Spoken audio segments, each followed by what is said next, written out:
Dan saya muliakan bapak-bapak dan ibu-ibu jamaah yang dimuliakan Allah Subhanahu wa ta'ala. Alhamdulillah, kita sangat bersyukur kepada Allah Subhanahu wa ta'ala pada pagi hari ini dikumpulkan oleh Allah Subhanahu wa ta'ala di dalam majelis yang penuh barokah, mengawali hari dengan kebaikan-kebaikan dan juga mengawali hari dengan mencari barokah dari Allah Subhanahu wa ta'ala, yang salah satunya adalah mencari barokah dari waktu pagi, karena waktu yang didoakan oleh Rasulullah SAW di dalamnya ada barokah untuk umatnya, yaitu kita, adalah waktu pagi hari. Maka alhamdulillah kita sangat bersyukur atas karunia Allah yang diberikan kepada kita semuanya. Semoga Allah senantiasa mencurahkan nikmat-nikmatnya, dan terutama Allah Subhanahu wa ta'ala memberikan nikmat hidayah dan kita bisa istiqomah di atas hidayah sampai ajal mendatangi kita semuanya.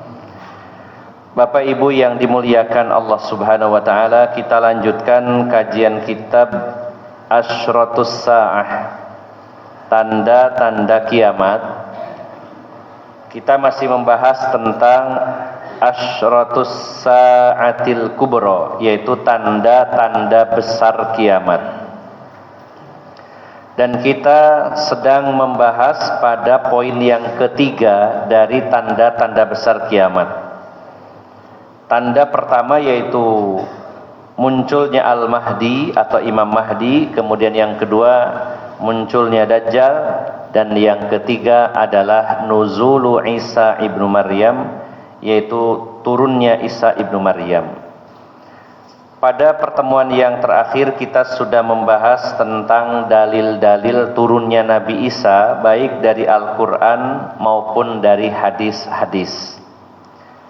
Dan ada sedikit tambahan penegasan tentang dalil-dalil turunnya Isa ibnu Maryam, yaitu hadis-hadis yang ada adalah hadis-hadis yang mutawatir. Di sini ada kurang lebih 8 halaman, 8 halaman membahas tentang penegasan bahwa turunnya Nabi Isa ke dunia ini di akhir zaman. Hadis-hadis yang menjadi dalilnya adalah hadis-hadis yang mutawatir. Saya merangkumnya yang pada intinya Bapak Ibu jamaah sekalian, hadis-hadis tentang turunnya Nabi Isa berderajat mutawatir, dan tentunya hadis-hadis mutawatir adalah hadis-hadis yang sahih.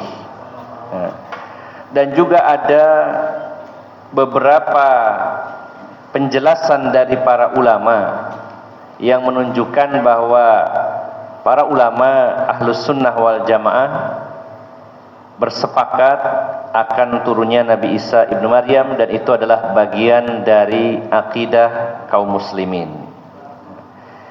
Di antaranya saya mengutip saja, berkata Imam Ahmad bin Hanbal, ini dalam kitab Tabaqat Al-Hanabilah, qala al-Imam Ahmad bin Hanbal rahimahullah, berkata Imam Ahmad bin Hanbal, usulus sunnah indana at-tamassuku bima kana alaihi ashabu Rasulillah sallallahu alaihi wasallam wal iqtida'u bihim wa tarkul bid'ah wa kullu bid'atin fahiya dhalalah.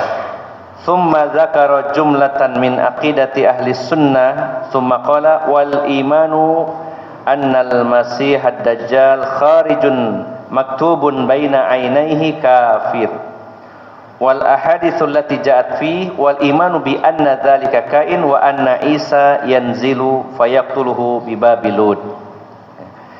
Selain ada penjelasan cukup lebar dari para pakar hadis dari zaman ke zaman, jadi bukan hanya pakar hadis di masa lampau, tapi juga sampai para pakar hadis di zaman kita menegaskan bahwa hadis-hadis tentang turunnya Nabi Isa tidak diragukan lagi. Hadis-hadisnya cukup banyak dan juga derajatnya adalah mutawatir. Jadi dari setiap stepnya jumlah para perawinya sangat banyak. Dan tentang definisi mutawatir antara satu ulama dengan yang lain berbeda-beda, karena sebagian membatasi bahwa ketika rawi-rawi hadis dalam setiap tingkatnya lebih dari 3, maka dikatakan mutawatir, 3 orang. Ya. Ada yang membatasi 5 orang, bahkan ada yang sampai membatasi 40 orang. Kalau sudah masuk angka 40, maka disebut mutawatir. Ya. Karena memang hadis ahad yang lawan dari hadis mutawatir ini juga terbagi menjadi 3. Ada rawinya 1, 2, dan 3. Nah, ini secara sekilas. Maka hadis-hadis tentang turunnya Nabi Isa derajatnya mutawatir. Selain itu jumlahnya juga banyak. Kemudian juga para ulama dari zaman ke zaman membahas tentang turunnya Nabi Isa. Ini menunjukkan bahwa itu merupakan sebuah pokok dalam Islam, atau yang disebut bagian dari usul dalam Islam, sehingga menjadi bagian dari akidah kaum muslimin. Jadi kalau kita bahas akidah, bukan hanya membahas tauhid. Seringkali salah paham bahwa kalau kita bahas akidah berarti bahas tauhid. Maka sebenarnya akidah, ya, bahas tentang akidah itu sangat luas. Dan tauhid adalah bagian dari pelajaran tentang akidah. Karena termasuk dalam bab akidah juga, yaitu pembahasan tentang tanda-tanda kiamat, termasuk tanda-tanda besar kiamat. Maka ini merupakan masalah usul dalam agama ini, masalah pokok, di mana para ulama dari zaman ke zaman tidak meragukan akan turunnya Isa ibnu Maryam, dan mereka bersepakat akan tentang turunnya Nabi Isa alaihissalam. Nah, termasuk saya kutip saja di sini tadi perkataan Imam Ahmad bin Hanbal dalam kitabnya Tabaqat al-Hanabilah.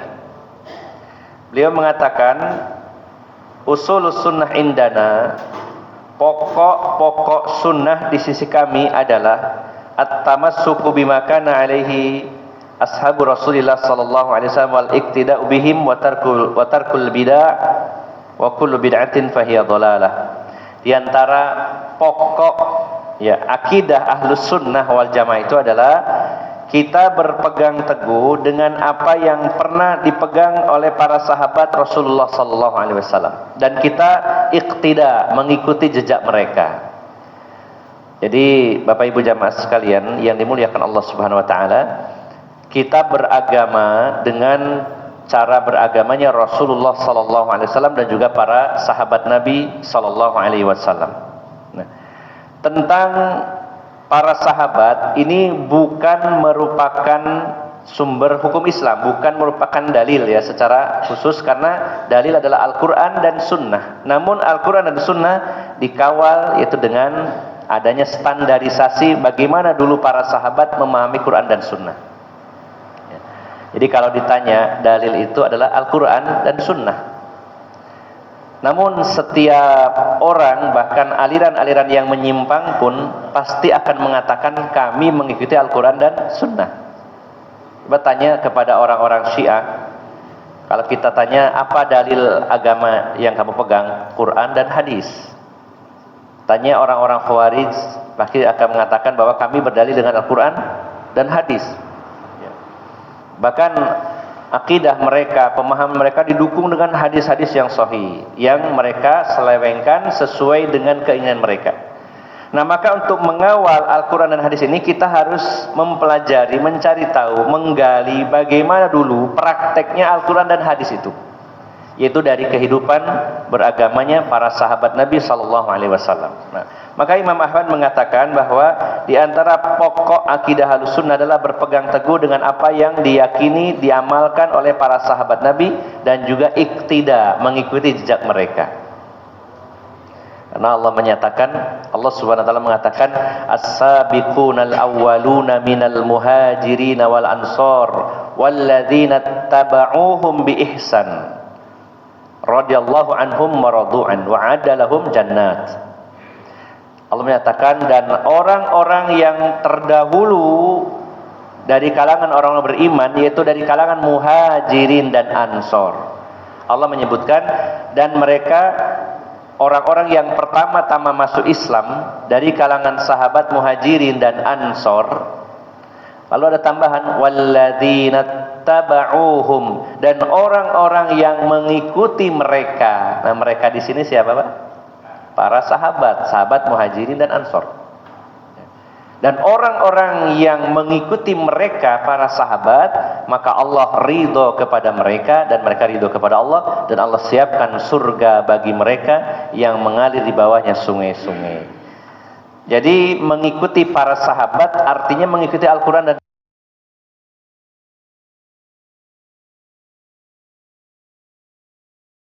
tidak kita bahas karena ini tidak berkaitan dengan bab ini, namun namanya mengutip perkataan ulama, dikutip secara global atau semuanya ya.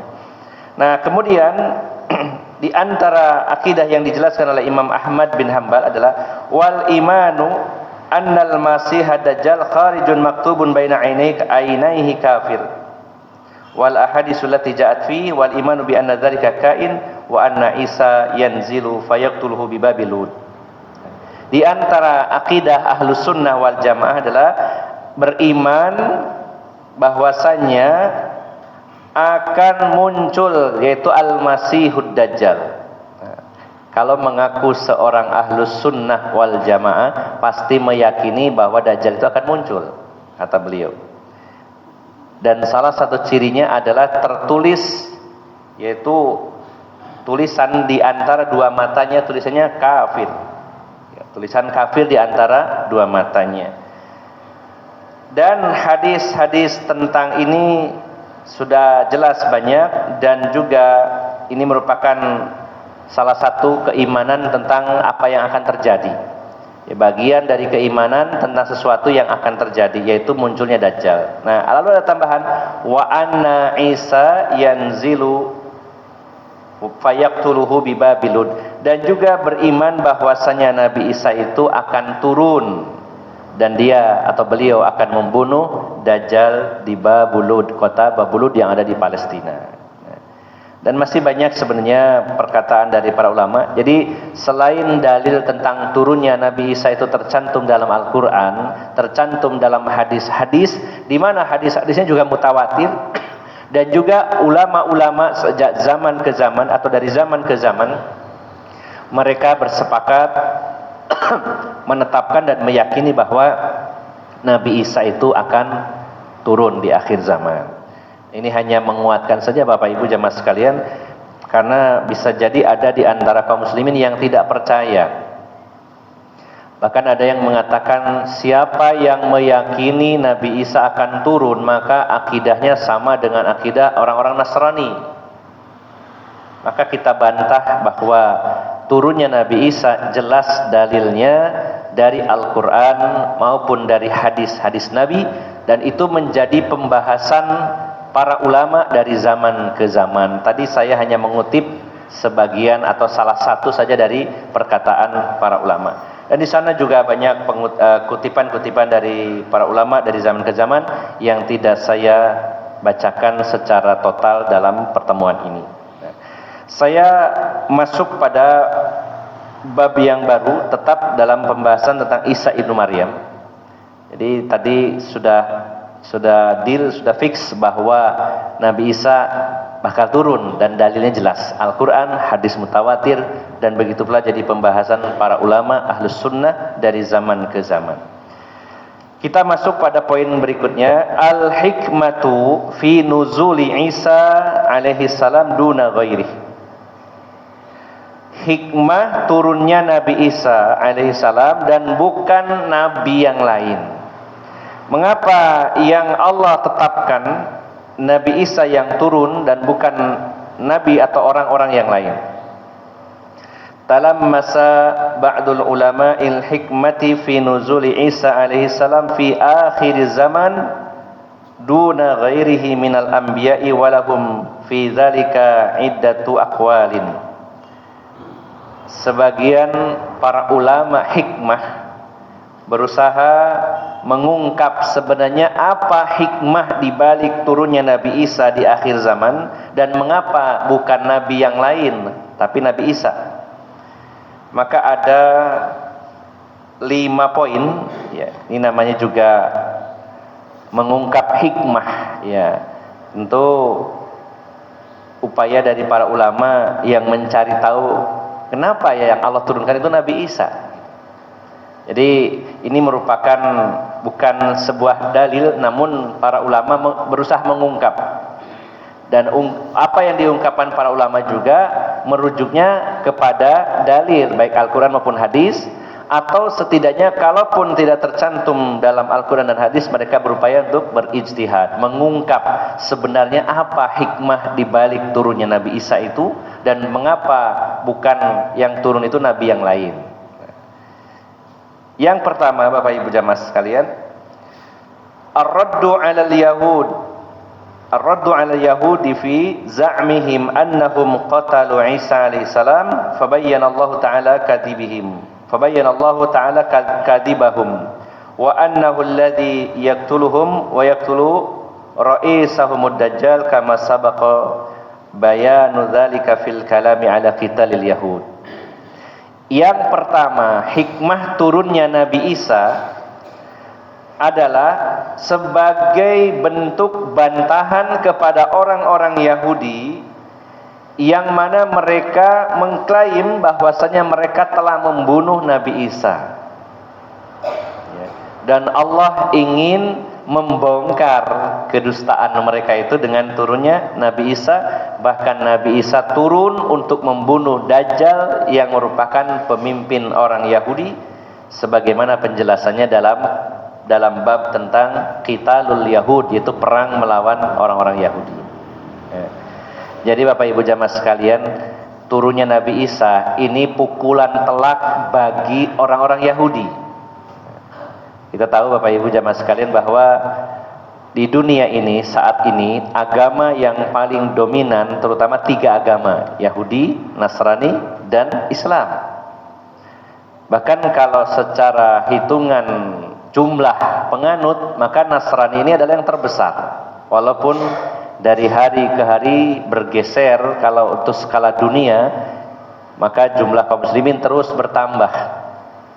Walaupun banyak yang murtad, tapi gelombang orang-orang yang menjadi mu'alaf masuk ke dalam agama Islam juga sangat banyak, terutama di Eropa.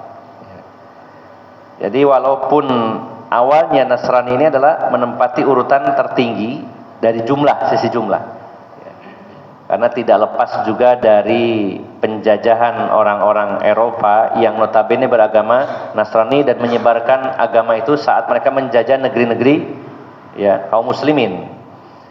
Tetapi juga para pakar mengatakan walaupun secara jumlah kaum Nasrani itu banyak, tapi juga di antara mereka sebagaimana juga kaum muslimin, yaitu hanya ya Nasrani KTP.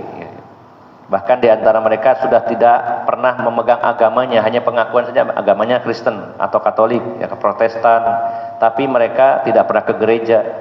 Bahkan banyak di antara mereka juga yang menjadi penyembah setan dan lain-lain. Ya.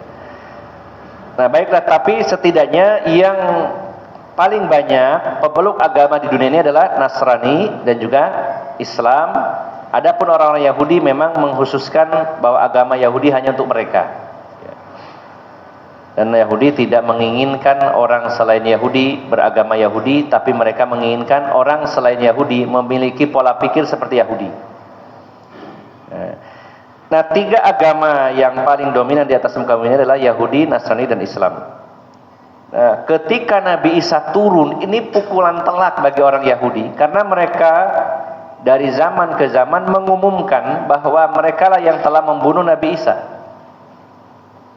Ternyata Nabi Isa belum mati, turun ke dunia ini, dan justru Nabi Isa yang akan membantu Imam Mahdi memerangi Dajjal dan pengikutnya terutama Yahudi. Jadi orang Yahudi menyatakan bahwa Nabi Isa itu sudah meninggal, ternyata belum, dan justru Nabi Isa memerangi mereka.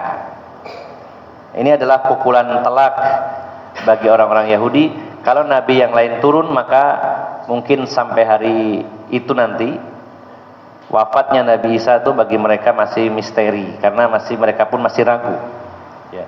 Apakah benar yang dibunuh dan disalib itu Nabi Isa atau tidak? Mereka pun sebenarnya juga masih ragu. Nah, dengan turunnya Nabi Isa terjawablah semuanya. Walaupun tidak dijelaskan dalam Al-Quran, dalam hadis apa yang dikatakan Nabi Isa saat itu secara detail, tapi pastinya dengan hadirnya turunnya Nabi Isa, dan Nabi Isa mengatakan bahwa saya dulu belum mati. Kan sangat mudah bagi Nabi Isa untuk menjelaskan itu kepada dunia saat beliau turun. Maka yang pertama, hikmah turunnya Nabi Isa adalah sebagai bantahan terhadap orang-orang Yahudi, dan itu adalah pukulan telak bagi orang-orang Yahudi yang menyatakan Nabi Isa telah dibunuh dan disalib, ternyata masih hidup. Ini yang pertama. Yang kedua, hikmah turunnya Nabi Isa bukan yang lainnya, karena Inna Isa alaihi salam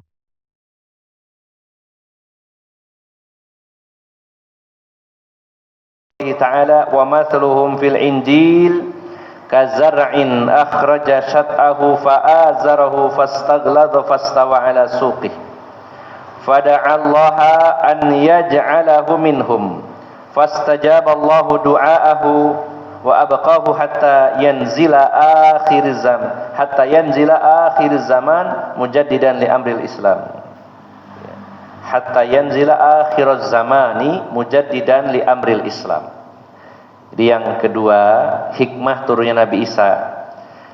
Karena Nabi Isa mendapati dalam kitab Injil keutamaan umat Rasulullah Muhammad sallallahu alaihi wasallam. Sebagaimana firman Allah di dalam Al-Qur'an yang menegaskan tentang Nabi Muhammad dan para pengikutnya dalam Injil. Dalam surat Al-Fatah ayat 29 Allah berfirman, wa mathaluhum fil injil, dan perumpamaan mereka kaum muslimin, terutama para sahabat Nabi, perumpamaan mereka kaum muslimin, terutama generasi terbaiknya, terutama para sahabat Nabi sallallahu alaihi wasallam, adalah seperti pohon yang mengeluarkan tunasnya.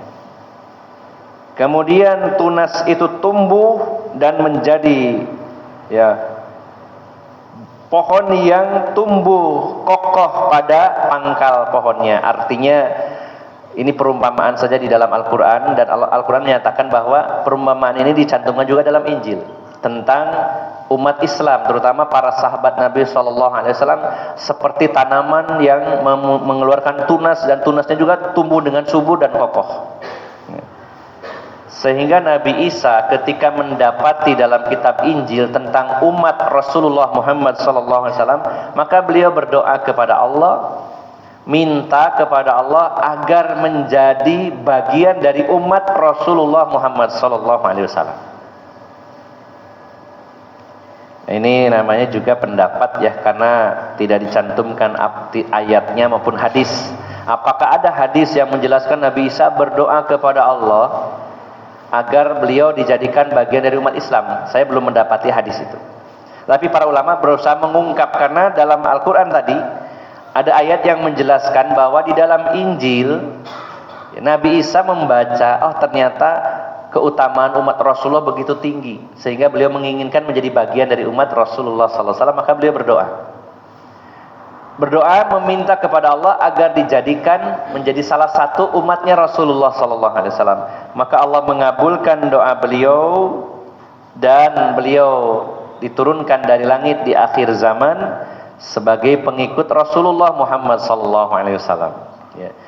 Dan beliau tidak membawa agama baru, tapi beliau sebagai mujaddidan li amril Islam. Beliau seorang mujaddid, pembaharu dalam perkara Islam. Yang namanya pembaharu beda dengan pembuat ajaran baru ya, atau membuat perkara-perkara yang baru. Kita pun memahami dalam bahasa Indonesia yang namanya pembaharu bukan membuat sesuatu yang baru, tapi istilahnya memperbaharui sesuatu yang sudah usang. dikembalikan kepada asalnya. Atau sering kita jumpai di dalam video ya di YouTube biasanya ada judulnya restorasi ya. Mengembalikan kepada bentuk semula ya. Misalkan ada orang dapat motor yang sudah jadi rongsokan, wah sudah puluhan tahun.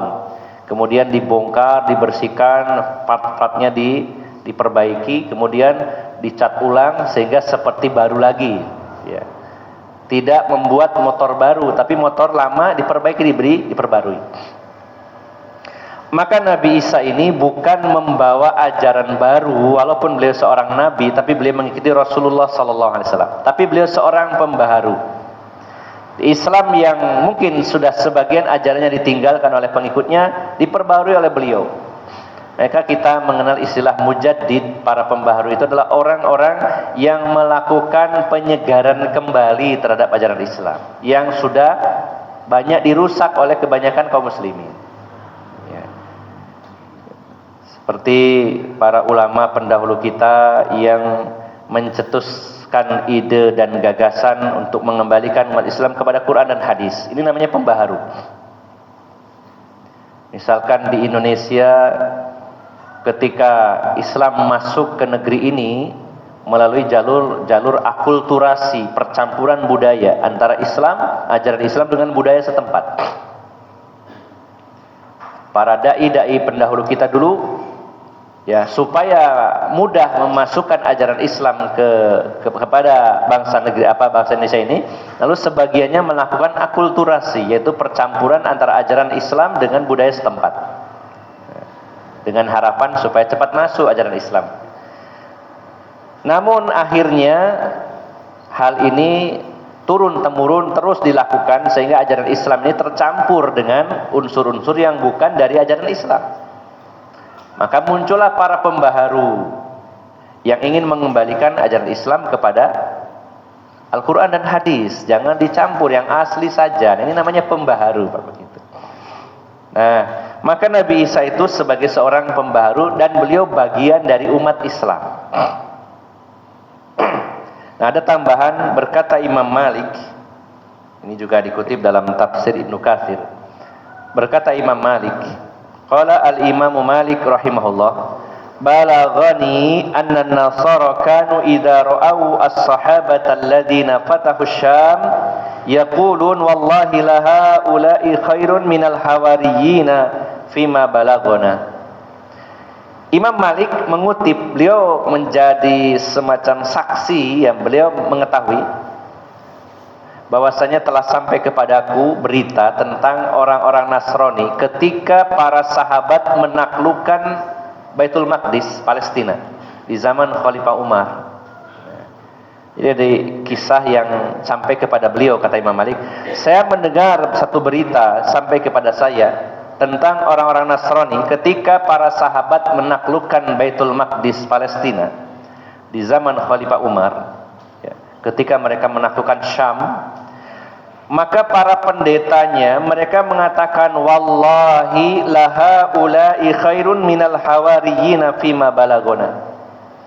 Demi Allah, sesungguhnya mereka para sahabat-sahabat Muhammad lebih baik dari kaum Hawari, yaitu murid-murid setia Nabi Isa, sebagaimana yang kami terima berita tersebut. Subhanallah ya.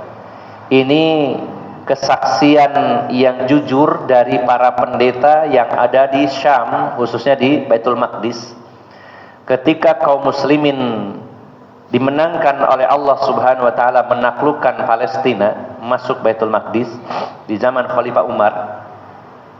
Maka para pendeta itu dengan jujur memuji para sahabat Nabi SAW dan mereka mengatakan demi Allah, mereka para sahabat Nabi itu lebih baik dari para hawariyunnya Nabi Isa. Kita saja sebenarnya sangat kagum dengan kaum Hawari Nabi Isa ya, yang diabadikan di dalam Al-Quran ya.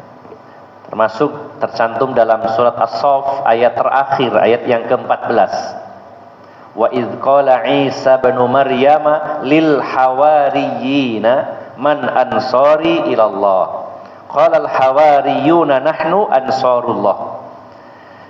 Dan ingatlah ketika Nabi Isa berkata kepada kaum Hawari, yaitu murid-murid setia beliau, sahabat sekaligus murid setia Nabi Isa.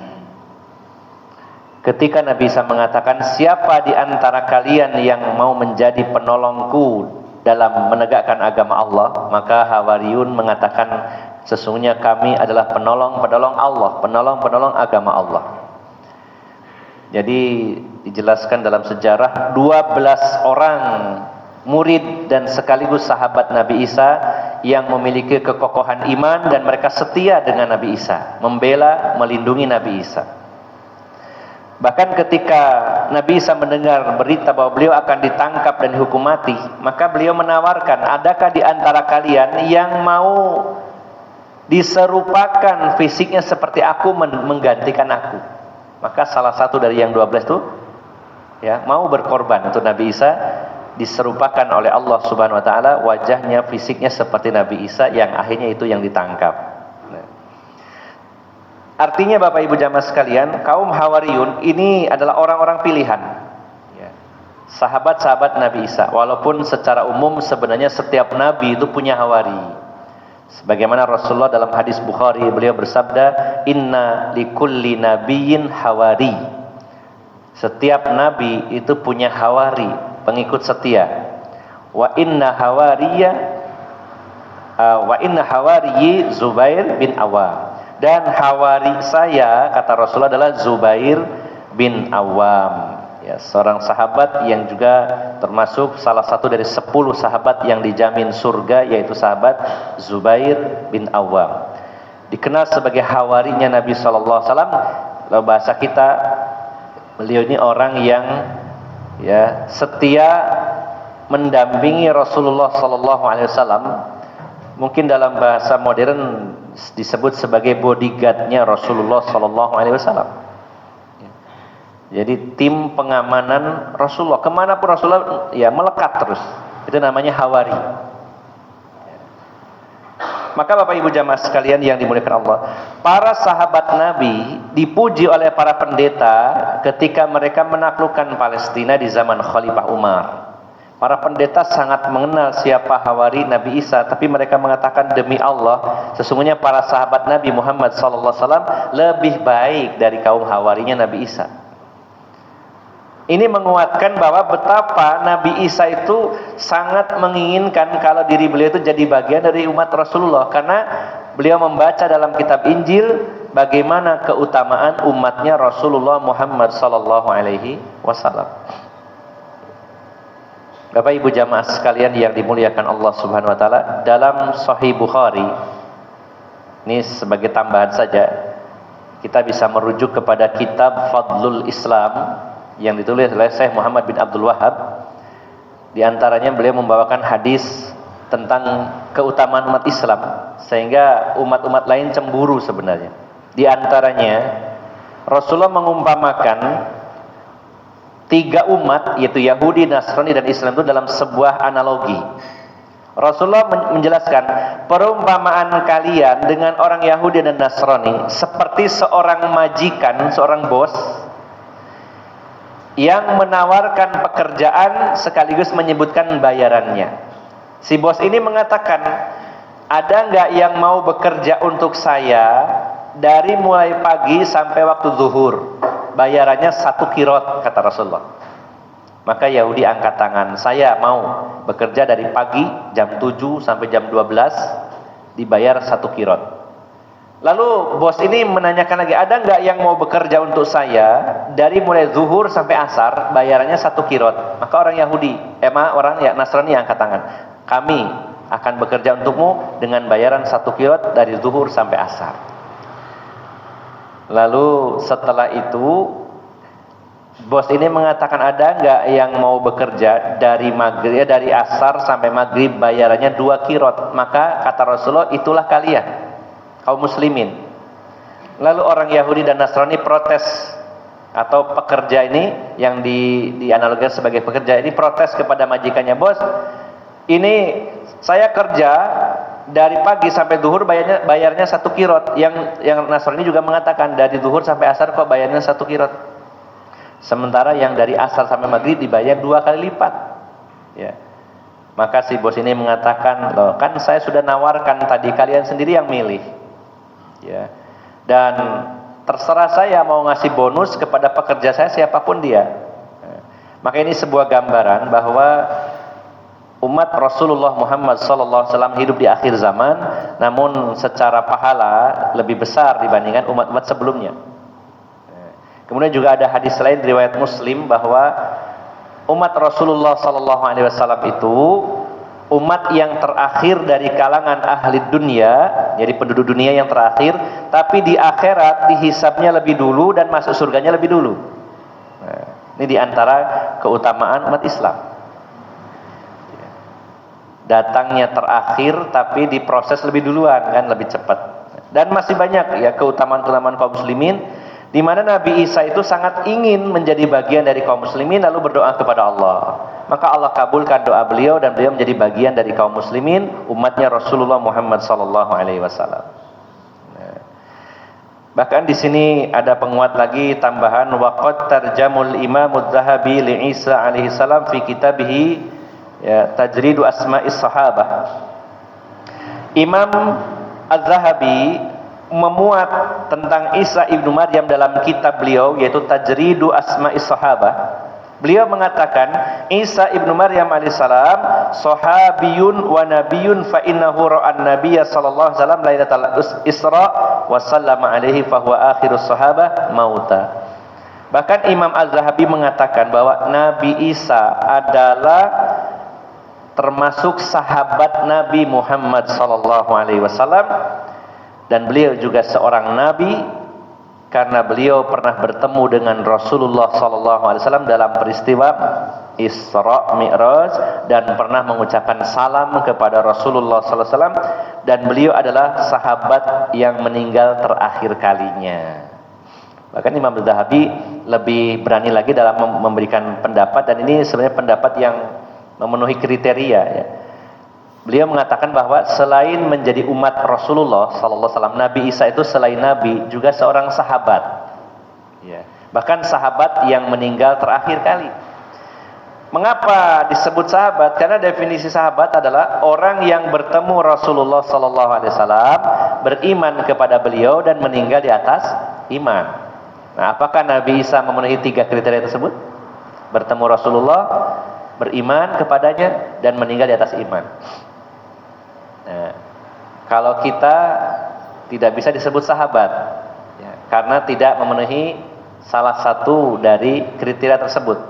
Kita sudah beriman kepada Rasulullah SAW dan mudah-mudahan juga meninggal di atas iman, tapi tidak pernah bertemu di dunia ini dengan Rasulullah SAW, sehingga tidak bisa menjadi dikategorikan sahabat Nabi SAW. Sementara Nabi Isa ya bertemu Rasulullah, beriman dan meninggal di atas iman, sehingga Imam Az-Zahabi mengatakan beliau adalah seorang sahabat Nabi SAW, bahkan sahabat yang meninggal paling akhir.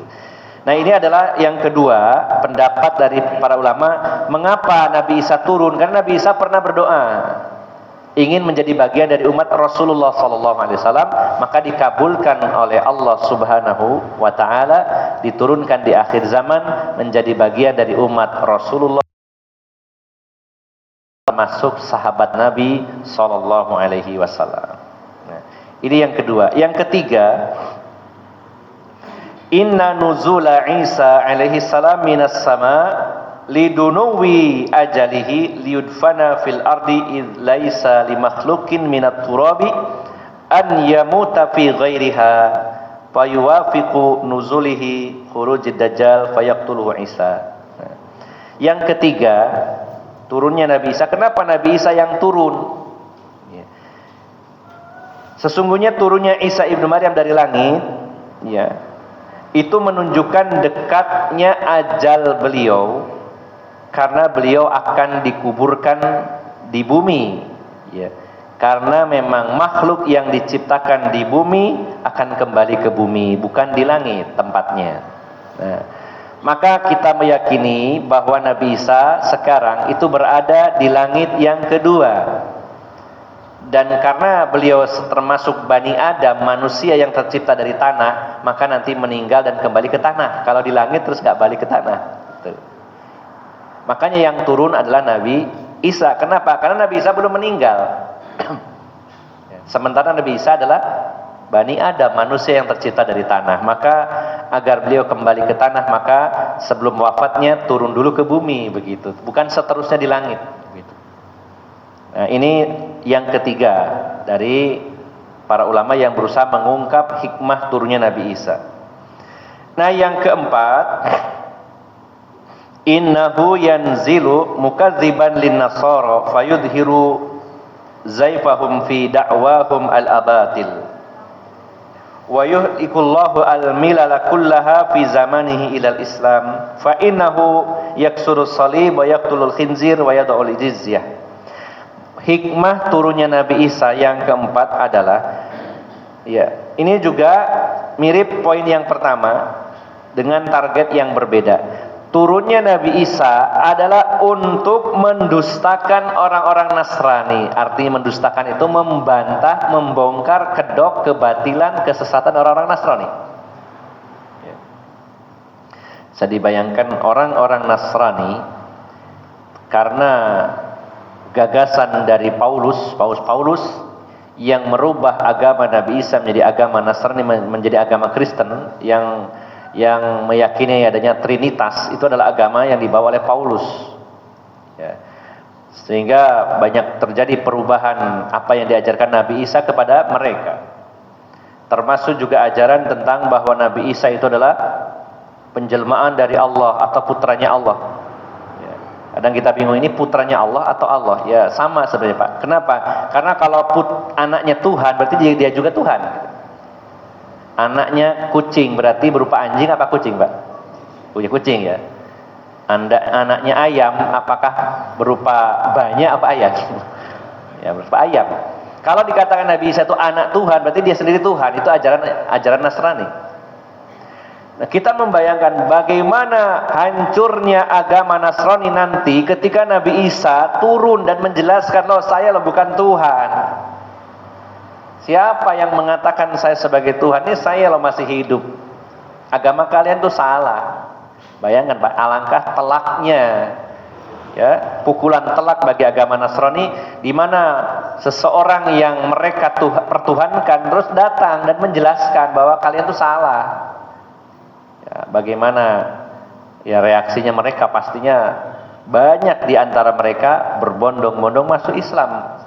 Dan tentunya Nabi Isa akan menegaskan bahwa ikuti agama Muhammad, agama Islam. Saya saja yang Nabi, turun wahyu kepada saya juga mengikuti ajaran Rasulullah Muhammad SAW. Saya menjadi bagian dari umatnya Rasulullah Muhammad SAW. Kenapa kalian malah punya agama sendiri dan mengatakan saya anak Allah? Kan kalau saksi itu kalau dari pelakunya sendiri kan sangat kuat, Pak. Kalau yang ngomong orang lain, agama Nasrani kalian salah, yang ngomong orang lain, mereka masih bingung, masih butuh bukti-bukti. Setelah terbukti pun masih membantah, ya. Tapi kalau yang mengatakan kesesatan mereka itu justru ya seseorang yang mereka pertuhankan, ini sangat telak sekali. Makanya yang turun Nabi Isa ini memiliki hikmah yang sangat besar untuk membatalkan ajaran agama Nasrani. Ini yang keempat. Nah, yang terakhir, yang kelima, apa hikmah turunnya Nabi Isa? Kenapa Nabi Isa bukan Nabi yang lain?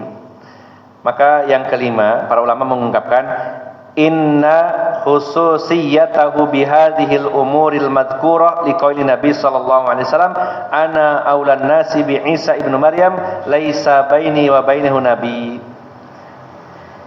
Karena Nabi Isa itu memiliki kekhususan dibandingkan nabi yang lain, ya. Karena Rasulullah SAW bersabda dalam Sahih Bukhari, beliau bersabda, saya orang yang paling dekat hubungannya dengan Isa ibnu Maryam, ya, karena tidak ada nabi antara aku dan Nabi Isa. Ya, nabi yang paling dekat hubungannya dengan saya adalah Nabi Isa, karena tidak ada nabi lain setelah Nabi Isa atau di antara Nabi Isa dan Nabi Muhammad sallallahu alaihi wasallam. Dan Rasulullah Muhammad SAW pun adalah seseorang yang sangat spesial dalam pandangan Nabi Isa. Pak Rasulullah SAW akhassun nasi bihi wa aqrabuhum ilaihi. Fa inna Isa basyara bi anna Rasulullah SAW ya'ti min ba'dih wa da'a al-khalqa ila tasdiqihi wal imani bihi.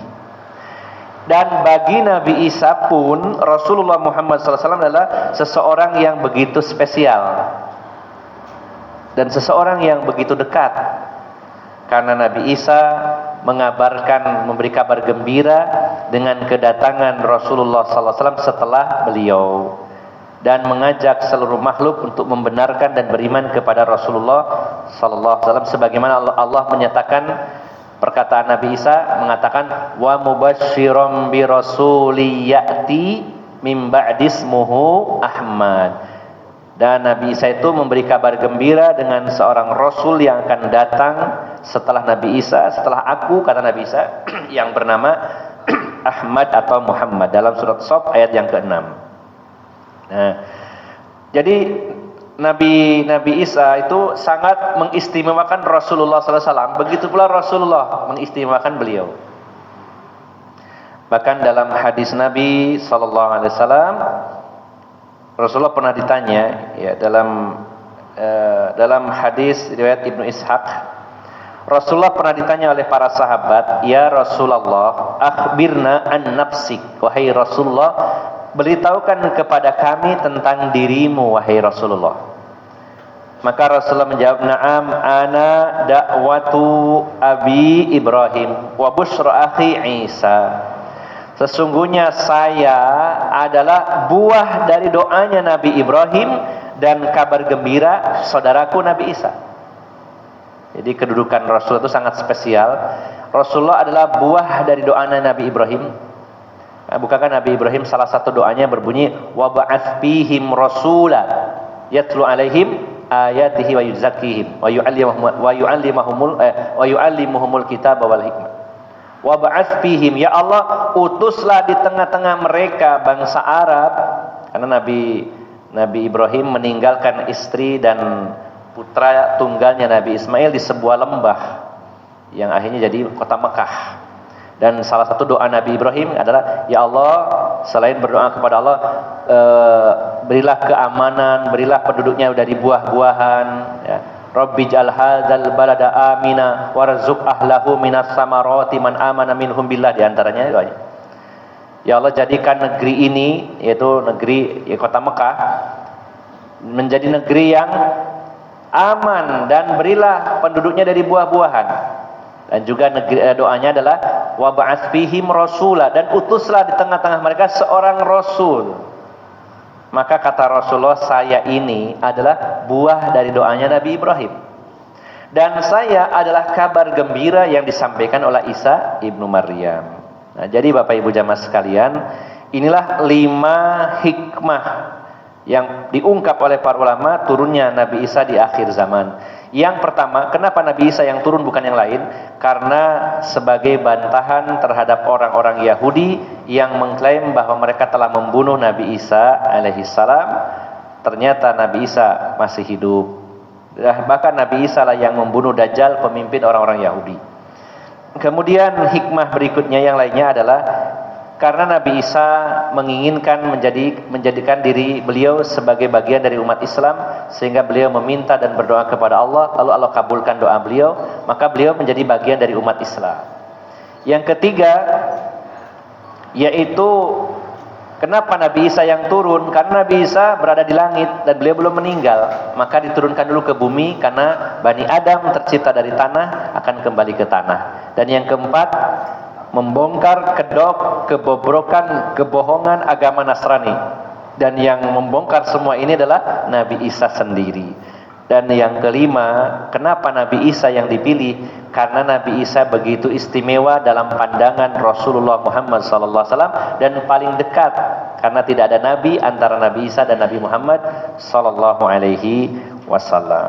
Bapak Ibu jamaah sekalian yang dimuliakan Allah Subhanahu wa taala, inilah poin tentang hikmah turunnya Nabi Isa dan bukan nabi yang lainnya. Masih ada sedikit pembahasan insyaallah pada pertemuan berikutnya, yaitu dengan judul Bimadza yahkumu Isa ibnu Maryam. Dengan apa Nabi Isa itu berhukum? Menggunakan hukum apa Nabi Isa itu ketika beliau turun nanti?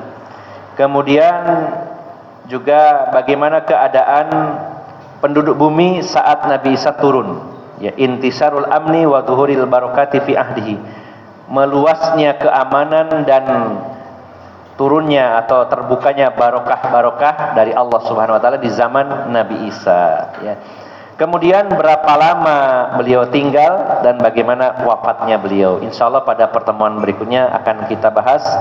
Mudah-mudahan Allah senantiasa memberikan anugerah kepada kita ilmu yang bermanfaat, dan semoga kita bisa mengamalkan ilmu-ilmu yang kita pelajari, dan semoga Allah mengokohkan keimanan kita termasuk dalam perkara-perkara gaib yang akan terjadi.